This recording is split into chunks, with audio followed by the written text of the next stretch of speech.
नमस्कार शेतकरी मित्रांनो। तर पीक विमा 2025 आणि 2026चा जो पीक विमा आहे तर तो मंजूर झालेला आहे। पीक विम्याची तारीखही जाहीर झालेली आहे। मग हा पीक विमा नक्की शेतकऱ्यांच्या खात्यात केव्हा जमा होणार, यासाठी कोणकोणते जिल्हे पात्र असणार आहे आणि महत्त्वाचं म्हणजे कोणकोणत्या जिल्ह्याला कोणकोणत्या पिकांसाठी पीक विमा मंजूर झालेला आहे, ही सविस्तर माहिती आपण आजच्या व्हिडिओच्या माध्यमातून जाणून घेण्याचा प्रयत्न करणार आहोत। तत्पूर्वी मित्रांनो, आपल्या यूट्यूब चॅनलवरती नवीनच असाल, पहिल्यांदाच आले असाल तर नक्की सबस्क्राईब करा, जेणेकरून येथे तुम्हाला सर्व नवनवीन अपडेट्स पाहायला मिळत असतात। तर शेतकरी मित्रांनो, चला तर मग व्हिडिओला सुरुवात करूया।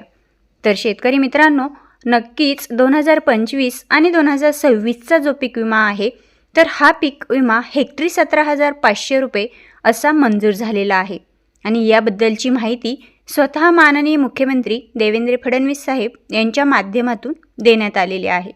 मग आता हा पीक विमा वाटप केव्हा होणार, तर शेतकरी मित्रांनो, आता जिल्हा प्रतिनिधीच्या माध्यमातून पीक कापणीचे आणि पीक काढणीचे जे अहवाल आहेत ते गोळा झालेले आहेत आणि हे जे अहवाल गोळा केले जातात तर ते मागील 5 वर्षांचं उत्पादन आणि यंदाचं उत्पादन यामध्ये जी घट झालेली असते आणि ती घट किती झालेली असते हे लक्षात घेऊन त्यानुसार शेतकरी बांधवांना पीक विमा हा दिला जात असतो। तर शेतकरी मित्रांनो, आता यासाठी कोणकोणते जिल्हे पात्र असणार आहेत, आपण पुढे हे तर माहिती जाणूनच घेणार आहोत की कोणत्या जिल्ह्यासाठी हेक्टरी किती पीक विमा मिळणार आहे। तत्पूर्वी आपण अगोदर जिल्हे जाणून घेऊया। यामध्ये हिंगोली जिल्ह्याचा समावेश आहे।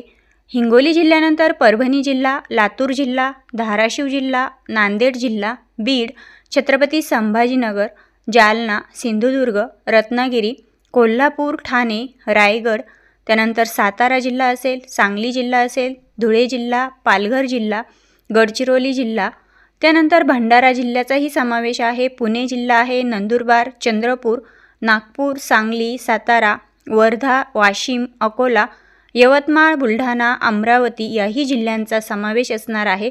तर शेतकरी मित्रांनो, आता या संपूर्ण जिल्ह्यांमध्ये कोणत्या जिल्ह्यामध्ये किती नुकसान झालं यावरती त्या जिल्ह्याला किती पीक विमा मिळणार हे निश्चित होत असतं। तर सर्वात अगोदर शेतकरी बांधवांना पडलेला महत्त्वाचा प्रश्न की जसं की देवेंद्र फडणवीस साहेब यांच्या माध्यमातून माहिती देण्यात आलेली आहे की हेक्टरी प्रत्येक शेतकरी बांधवाला हेक्टरी 17,000 रुपये असा पीक विमा दिला जाणार आहे। मग आता खरोखर हेक्टरी 17,000 रुपये पीक विमा तुम्हाला मिळणार का, असा प्रश्न ज्या ज्या शेतकरी बांधवांना पडलेला आहे त्या संपूर्ण शेतकऱ्यांसाठी पुढील माहिती महत्त्वपूर्ण असणार आहे। तर शेतकरी मित्रांनो, आत्तापर्यंत आपण जो पीक विमा घेत होतो त्या पीक विम्यामध्ये आणि 2025च्या पीक विम्यामध्ये खूप मोठा बदल झालेला आहे।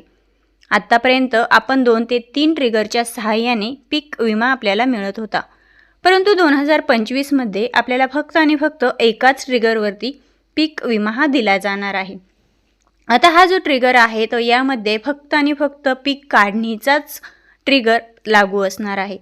यामध्ये तुमचं मागील 5 वर्षांचं वार्षिक उत्पादन आणि 2025मधील वार्षिक उत्पादन यामध्ये किती प्रमाणामध्ये घट झालेली आहे यानुसार तुम्हाला पीक विमा किती मिळणार हे ठरवलं जाणार आहे। परंतु मित्रांनो, यामध्ये तुम्हाला वैयक्तिक पीक विमा हा मिळणार नाही आहे, तर तुमचा पीक विमा हा मंडळनिहाय पीक विमा असणार आहे। म्हणजेच तुमच्या गावामध्ये जेवढे मंडळांचा समावेश असेल त्या प्रत्येक मंडळाचं वार्षिक उत्पादन आणि मागील 5 वर्षांचं वार्षिक उत्पादन हे काढलं जाईल। या दोन्ही उत्पादनामध्ये 2025मध्ये किती प्रमाणामध्ये घट झाली त्यानुसार तुम्हाला पीक विमा हा मिळणार आहे।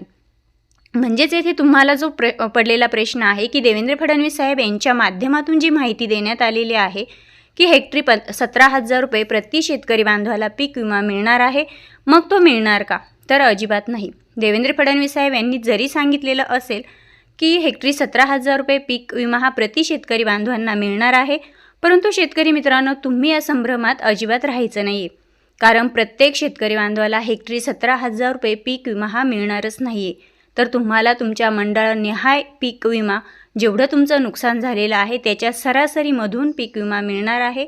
म्हणजेच एकंदरीत वैयक्तिक पीक विमा न मिळता तुम्हाला मंडळनिहाय पीक विमा हा दिला जाणार आहे। म्हणजे एकंदरीत संपूर्ण माहिती लक्षात न घेता फक्त आणि फक्त एवढंच लक्षात घ्यायचं आहे की आपल्याला हेक्टरी 17,000 रुपये पीक विमा न मिळता मंडळनिहाय पीक विमा हा दिला जाणार आहे। आता शेतकरी मित्रांनो, सर्वात महत्त्वाचा प्रश्न, हा पीक विमा कोणकोणत्या पिकांसाठी मिळणार आहे? तर यामध्ये सोयाबीन असेल, कपाशी असेल, तूर असेल, मूग असेल, खरीपाची ज्वारी असेल, एकंदरीत तुमची जी काही खरीपाची पिके होती त्या संपूर्ण पिकांसाठी हा पीक विमा मंजूर झालेला आहे। यातील संपूर्ण महाराष्ट्रातील 34 पैकी 32 जिल्ह्यांचा समावेश आहे। या संपूर्ण 32 जिल्ह्यांमध्ये 20 जानेवारीनंतर शेतकरी बांधवांच्या बँक खात्यामध्ये पीक विमा हा जमा केला जाणार आहे। शेतकरी मित्रांनो, या अगोदर आपण ही बातमी बनवली होती किंवा ही अपडेट तुमच्यासमोर मांडली होती की 15 जानेवारीनंतर शेतकरी बांधवांच्या बँक खात्यामध्ये पीक विम्याची रक्कम जमा होणार आहे। परंतु काही तांत्रिक अडचणी आल्यामुळे शेतकरी बांधवांना हा जो पीक विमा मिळणार आहे हा 20 जानेवारीनंतरच दिला जाणार असल्याची माहिती सूत्रांकडून भेटत आहे। तर शेतकरी मित्रांनो, एकंदरीत खरीप पीक विमा 2025 जो आहे तो जे शेतकरी बांधवांना अतिवृष्टी नुकसान भरपाई मिळालेली आहे, रब्बीचं अनुदान मिळालेलं आहे, त्या संपूर्ण पात्र शेतकरी बांधवांना खरीप पीक विमा 2025 देखील मिळणार आहे। परंतु यासाठी तुमची महत्त्वाची काही कामेही पूर्ण असायला हवी। त्यामध्ये तुमचं महत्त्वाचं म्हणजे तुमची KYC प्रक्रिया पूर्ण असायला हवी, तुमचं लँड रेकॉर्ड यस असायला हवं, तुमचं आधार हे तुमच्या बँकेला लिंक असायला हवं आणि तुमच्याकडे फार्मर ID कार्ड देखील असायला हवं। शेतकरी मित्रांनो, तुमचा आधार हे बँकेला यासाठी लिंक असायला हवं कारण आपल्याला जो पीक विमा मिळणार आहे तो डायरेक्ट DBT द्वारे ट्रान्सफर केला जाणार आहे आणि यासाठी तुमचं आधार हे तुमच्या बँकेला लिंक असणं खूप गरजेचं असतं। तर मित्रांनो, माहिती योग्य वाटल्यास आपल्या इतर शेतकऱ्यांपर्यंत नक्की शेअर करा।